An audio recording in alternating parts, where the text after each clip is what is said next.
Kiwa tengening omahmu lah kok ijo royo-royo tetandurane sarwa becik sarwa apik. Panggula wentahing tetanen pancen ora ming pambudidaya nanging sinartan donga. Sabab donga tanpa pambudidaya kuwi ya ora ana gunane, pambudidaya tanpa donga kuwi ya muspra ora ana apa-apane. Mula kabeh pancen nganggo srana. Mengkono kek. Iya. Ya ming aku gumun. Ing atase aku bareng tekan Karang Kadempel kene lah kok kowe lah dalah. Sing ning mburi kuwi nek kewan-kewan apa kek? Oh, Trondolo iki. Padake kewan, Truk. Gong. Kowe karo aku padake kewan. Sing ngomong sapa? Kaya apa? Satriya sing ning mburi kaya sing ning ngarepe bapak kaya apa? Canom ngendi kuwi, Pak? Kowe engko tak kandhani nek wis rampung rembugane. Ora semacem-macem lho, Mir.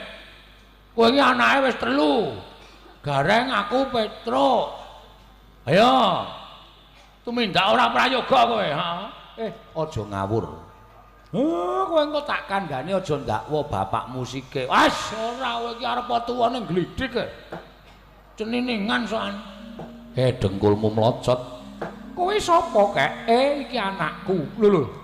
Kuwi anakmu? Heeh. Sing mripate ora bener kuwi sapa? Wah, jan nglarake ati suarane iki, Truk. Ya sabar. Iki Nala Gareng. Nala Gareng. Nala Gareng ki lak sing ngower-ower ning dhuwur kae to, kae Gareng Pung.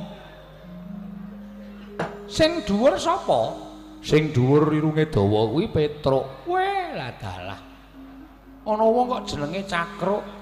Oh, bagus-bagus budhek. Petruk kok ya Cakruk.